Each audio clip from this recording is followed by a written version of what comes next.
Good day, everyone. Today, me and my group mates will be discussing about the foreign exchange risk management, an important topic in treasury management. I am the first reporter. You can call me Kelly Deliosa Cotan, a model, a beauty queen, and an actress. Char. Ano? Tara! Let's learn for today's video.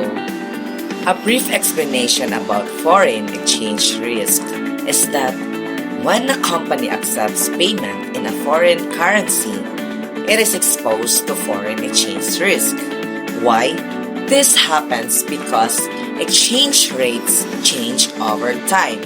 So, ang values of foreign currency may increase or decrease before the company actually receives payments. For example, if a company sells goods worth 100,000 euro and at the time of sale, the 1 euro is equivalent to $1.30, the company expects to receive $130,000. Pero, if ma-decrease ang euro before payment, if ang euro kay na-decrease siya to $1.20, so ang ma-receive na lang sa company is $120,000. That means nga nag-loss siya 10,000 due to exchange rates changes. Before we fully understand foreign exchange risk, it is important to first learn the basic terms used in foreign exchange quotations. When we compare the value of one currency to another, we use two important terms, the base currency and the quoted currency, also known as the price currency. The base currency is the currency that remains constant or fixed. It is the reference point. On the other hand, the quoted currency is the one that changes or fluctuates in value relative to the base currency. For example, if we say USD at Philippine peso is equivalent to 56, this means that $1 is the base currency, is equal to 56 Philippine peso, and that is the quoted currency. Why? Kay ang quoted currency, since ma-change man siya over period of time, katong 56 nga equivalent sa $1 in peso, kay pwede siya ma-change over a time, pwede siya ma-57, 58. Next, we have the direct quote and indirect quote. A direct quote shows how much local currency is needed to buy 1 unit of foreign currency. For example, $1 is equivalent to 56 peso. Since you are here in the Philippines, this is a direct quote because it shows how much peso is needed to buy $1. An indirect quote shows how much foreign currency you can get using 1 unit of local currency. For example, ang 1 peso sa dollar is equivalent to 0.018. This means that this is an indirect quote because it shows how much dollar you can get using 1 peso in local currency. A cross rate is used when two currencies are quoted without using the US dollar. Example, if we compute euro to GPY directly without USD, that's a cross rate. Next, bid and ask price. What is bid price? Bid price at which the bank buys currency, while ask price is a price at which the bank sells currency. Example, if a bank quotes, the bid is 1.38 and the ask is 1.40. The bank buys euros at 1.38 and sells at 1.40. The next one is the spot rate and the spot settlement. The spot rate is the current exchange rate for immediate currency exchange.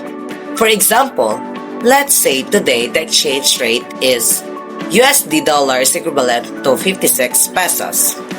If you exchange money right now, the 1 USD dollar is still the 56 pesos. This rate is called the spot rate because it is the price for exchange on the spot. The spot settlement is when the actual exchange of currencies is completed, usually within 2 business days after the transaction. Example scenario is today, Saturday, a company agrees to buy $1,000 at the spot rate of 56 pesos per dollar. Total amount is equivalent to 56,000 pesos. However, the actual payment and delivery of dollars will happen on Monday, 2 business days later. That completion on Monday is called the spot settlement. Now let's proceed to the nature of foreign exchange risk. Foreign exchange risk happens when exchange rates change between the time of sale and the time of payment. Example, a company sells goods for $100,000 at a rate of $1.39079. The expected value is equivalent to $139,079. After 90 days, the rate drops to $1.3630. New value is equivalent to 100 times 1.3630. The new value is $136,300. The company loses $2,779. This is called a foreign exchange loss. However, if the exchange rate increases, the company can also gain. The next topic is the data collection for foreign exchange risk management. To begin with, determining a company's currency risk is not an easy task. It can actually be quite frustrating for foreign exchange specialists. This is because they often receive a large amount of unorganized information coming from different departments such as accounting, budgeting, tax, and treasury. Because of this, the specialist needs to gather and organize all of this data. They must not only present the current currency positions of the company, but also create a reliable forecast of where these currency positions are expected to be in the near to medium term. This forecast is very important because it serves as the basis for the company's hedging strategy. Now, in large companies that use an enterprise resource planning or ERP system, this process becomes easier. The ERP system can automatically collect and compile data about currency exposures. However, not all companies have this advantage. For companies with decentralized systems, employees usually gather information manually from each subsidiary. They then input this data into spreadsheets to compute the company's total currency exposure. Clearly, companies with ERP systems have a significant advantage when it comes to measuring what we call book exposure, or the existing currency positions. Moving on, forecasting currency exposure is even more challenging. This is because companies may have many subsidiaries operating in different countries, each dealing with multiple currencies that constantly change in value.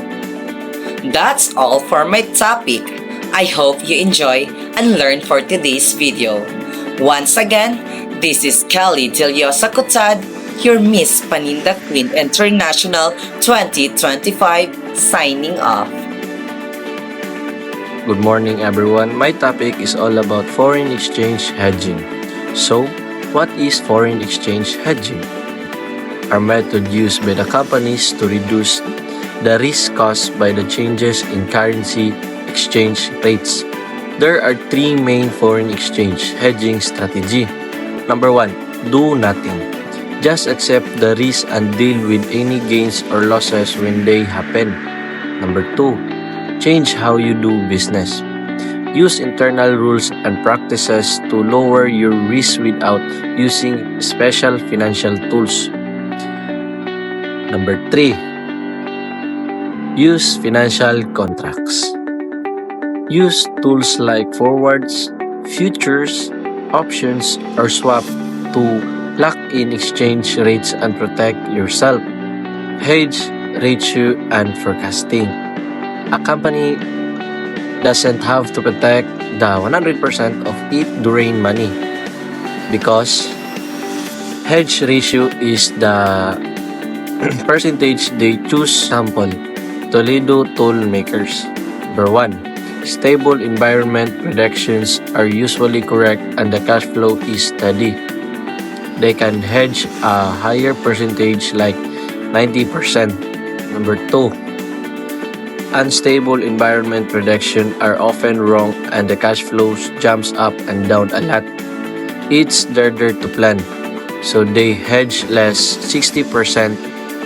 Next is Exhibit 9.a Stable Cash Flow.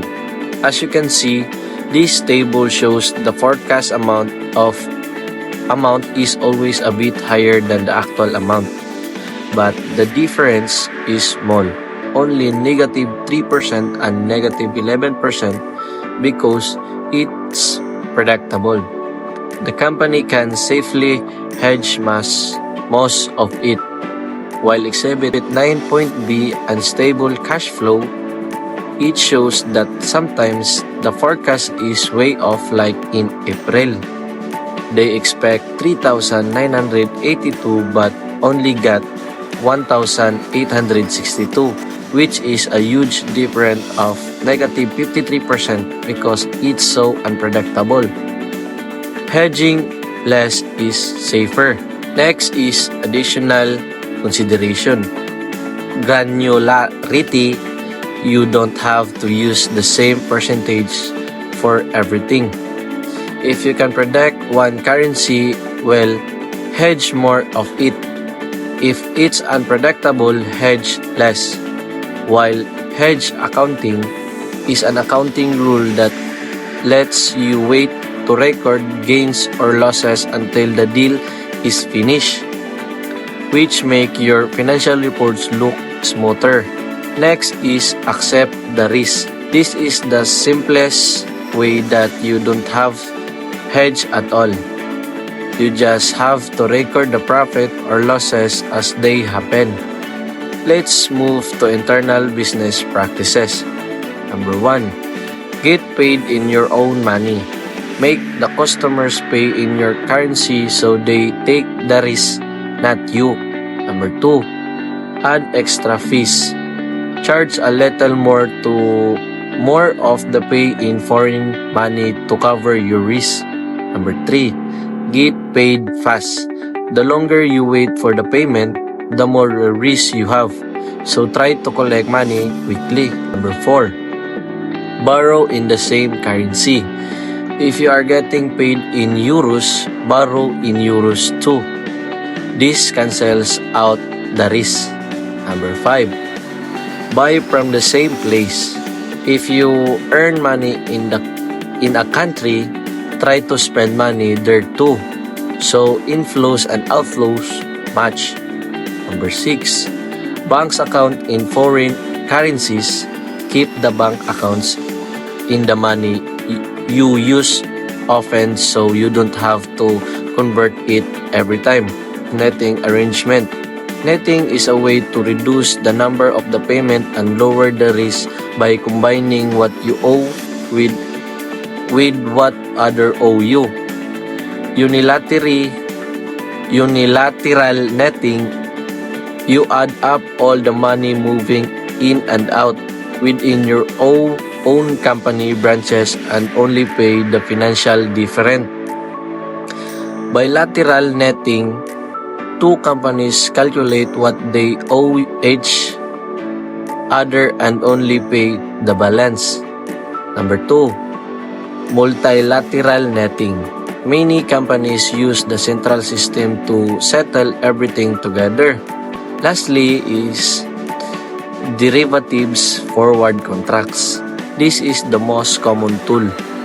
It is simply an arrangement to buy or sell a certain amount of currency at a specific rate on a future date. It looks in the rate now, so you know exactly how much the money you will get or pay later. No matter what happened to the market, it is made directly between the two parties over the counter and can be customized to fit your needs. Example, Toledo Toolmaker is owed 100,000 euro. They sign a contract to exchange it at the rate of 139,000. When the time comes, they get exactly 139,000 €5,000 even if the market rates has exchanged. Hello, good day everyone. I am the next reporter. I am Jane Caracol. And now, let's continue to our discussions. We all know that foreign exchange hedging is a strategy method used a company to reduce the risk carried by changes in currency exchange rates. That's why the Treasury Department must implement controls and policies in foreign exchange hedging to protect the organizational financial health, ensure stability cash flows, and minimize risk. Kaya if naara ka sa Philippines, din naa kay business outside the country, pinagi sa controls and policies, you have the protection if mukalit o gubos or na changes sa foreign exchange. That's why we have foreign exchange hedge controls. These are the authorizational controls, contractual controls, hedging accounting controls, and lastly, the general risk assessment control. So first, let me discuss the authorizational control. Authorizational control, it ensures that only the right people are allowed to perform foreign exchange transactions. For example, nakita ko nga manufacturing company sa Philippines nga nag-import of raw materials gikan sa laing country like America, so kinahanglan pag magbayad ka is pinagi sa US dollar. Then, pananglitan, magpalit sila sa mga materials dayon ang value nun is $5 million. Sa inyong company, dili tanong employee na authority kung saan ka pagbayad sa 5 million. So, kinahanglan na specific na tao sa inyong Treasury Department. So, example, si Ana atong treasurer sa company, siya ang lucky winner. Si Ana ang gigaan ang authority sa Board of Directors na magbayad or mopalit sa mga import materials sa company. So, in authorizational controls, we have the defined rules. It states who is authorized to trade. So, si Ana naman ang gigaag authority. So, si Ana lang ang pwede mo execute sa mga foreign transaction na asab siya authority sa paggamit of forward contract. Ang forward contract is an agreement between two parties to buy and sell on a specific future date. So, kinahanglan ni Ana para malak ang exchange rate sa US dollar o sa Philippine peso within 6 months and the maximum limits for our open position. Next is upgrade signatures. Important sad ni para makaprovide ang updated list bisan once a year lang to ensure that your counterparties knows exactly who is authorized to act on behalf of your company. Let's continue to centralize operation.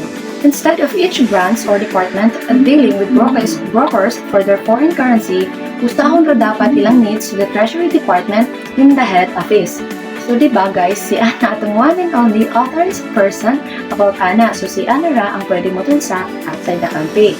So, next we have the contractual controls. Contractual controls ensure that the agreement are correct, valid, and applicable. So first, verify details, kinahanglan nga sakto gyud ang tanang detalye sa kontrata ug siguraduhon nga ang nipirma is katudyo na authority. Pag human sa deal, dapat na i-confirm or mo-verify sa transaction if same ra ba ang details sa atong record ug sa atong kasosyo.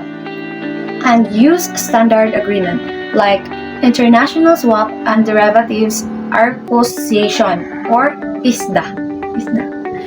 Is the master agreement that financial company used to trade with each other.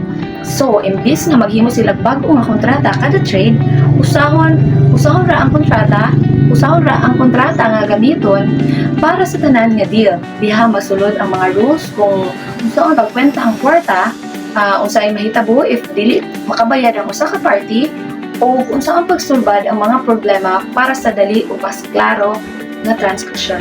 The third one is hedge accounting controls. These controls ensure that hedging activities follows accounting rules.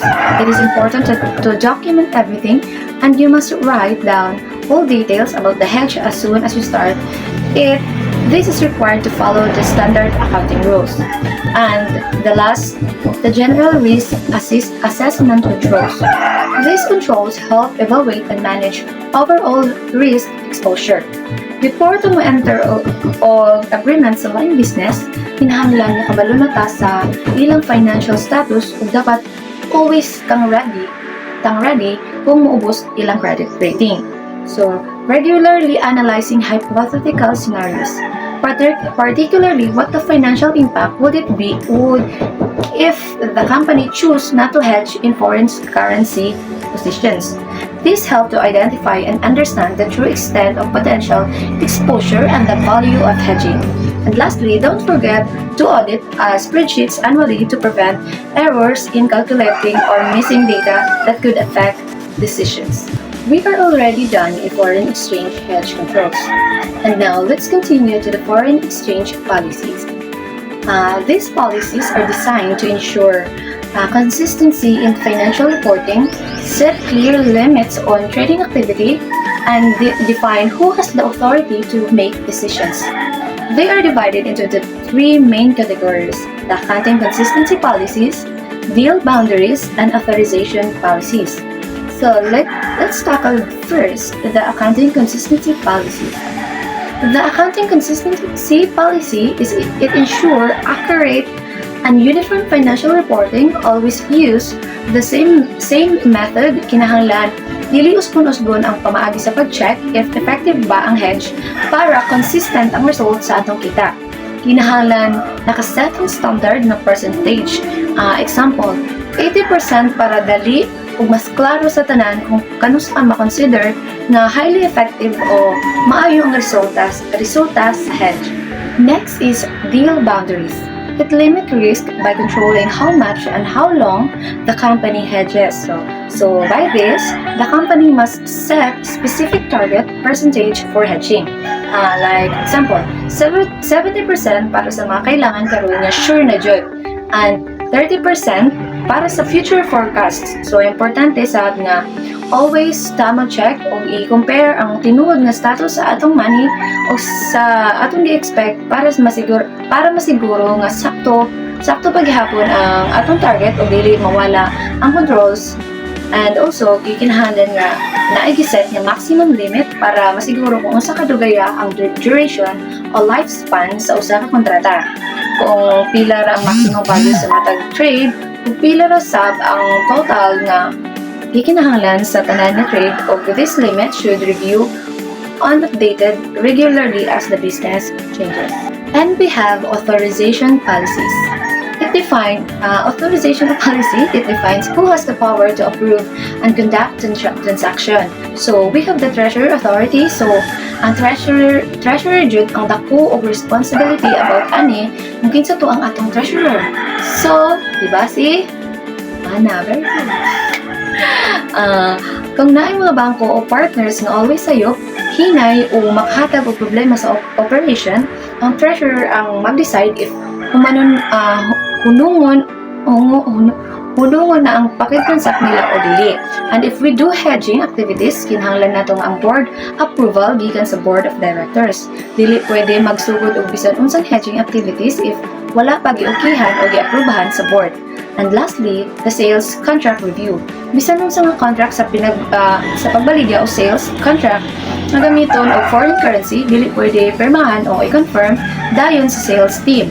Kinahanglan una kini ipasa o ipa-check sa treasury para masiguro nga sakto ang exchange rates ug mas safe ang company sa mga unupdated and unpredictable risk. And that would be all my report. Thank you everyone. God bless. Good day everyone. I am Norilyn A. Camangon and I will be discussing record keeping for foreign exchange hedging activities together with the final hedging procedures, specifically steps 2.3 to 2.6. So let's start with record keeping. Under GAAP, this is very important if a company wants to apply hedge accounting, meaning dili pwede na mag-hedge lang ang company without proper documentation. Kailangan din nila i-record everything from the beginning. So before anything else, dapat complete ang documentation para ma-recognize siya as a hedge. At the start of the hedge, the company must document several things. First, the relationship between the hedging instrument and the hedge item. Like for example, unsa na contract ang gigamit and unsa na risk ang gi-cover. Second, the risk management objective. Ano nila gibuhat ang hedge, usually to reduce foreign exchange risk. Third, the strategy or unsa ilang plan to manage that risk. And lastly, how they will measure the effectiveness and recognize gains or losses. Now, why is this important? Very important kini siya because without documentation, dili pwede ma-apply ang hedge accounting. Also, it ensures transparency and accuracy sa financial statements. Helpful po ni siya during audits kay tan-awon gid sa auditors if sakto ang documentation. And take note, kinahanglan i-keep niya records during and even after sa hedge. For example, a company expect to pay US dollars in the future. Nahatlok sila na basin mo change ang exchange rate and maapektuhan sila. So they enter into a forward contract as a hedge. Karon kinahanglan nila i-document unsa ang gi-hedge, which is the future dollar payment, ngano sila nag-hedge, which is to reduce risk and how they will measure effectiveness because through this, maalaw sila to apply hedge accounting. After completing the documentation, the company will now proceed to hedging procedures. This include reviewing the contract, accounting for the hedge, reconciliation, and reporting. So let's move on to the next step. In step 2.3, the legal staff reviews in the contract. I-check nila if complete ba ang contract and if authorized ba ang mga ni-sign. Kaya even if correct ang financial side, kung dili valid legally, mahimong problem gihapon. If okay na tanan, so muna nga tayo mga i-approve na. Pero if naay kulang or error, i-return na siya for correction. For example, the company enters into a hedge with the bank. Ang legal team mo check if complete ang details and if ang representative sa bank kay authorized ba gyud mo sign. Kay if dili authorized, dili pwede i-approve. Ibalik gyud na siya for correction. So importante gyud ang legality aning part. Next is accounting for the hedge. Here, the assistant controller measures how effective the hedge is. Then, i-record ang gains or losses. Ang effective portion kay ibutang sa other comprehensive income, while ang ineffective portion kay sa earnings. So, i-separate siya para klaro kung unsa ka effective ang hedge. For example, if the hedge gain is 10,000 pesos and 80% is effective, so 8,000 goes to other comprehensive income and 2,000 pesos goes to the income statement. So makita gid sa records unsa ka effective ang hedge and unsa ang impact niya sa company. In step 2.5, reconciliation is done. This means i-compare ang company records with the bank or counterparty records. Dapat mag-match sila. Kay if dili, kinahanglan i-check unsay cost and i-correct dayon. If dako ang difference, kinahanglan i-report immediately. For example, if the hedge is 85% effective, so i-report nila na 85% ang hedge. Then tan-awon po nila if na delays or errors para ma-improve pa next time. To summarize, record keeping is very important because it is the foundation of hedge accounting. Then the procedures, review, accounting, reconciliation, and reporting ensure that everything is legal, accurate, and effective. So pinaagi ani nga process, mas ma-manage sa company ang foreign exchange risk. That would be all. Thank you.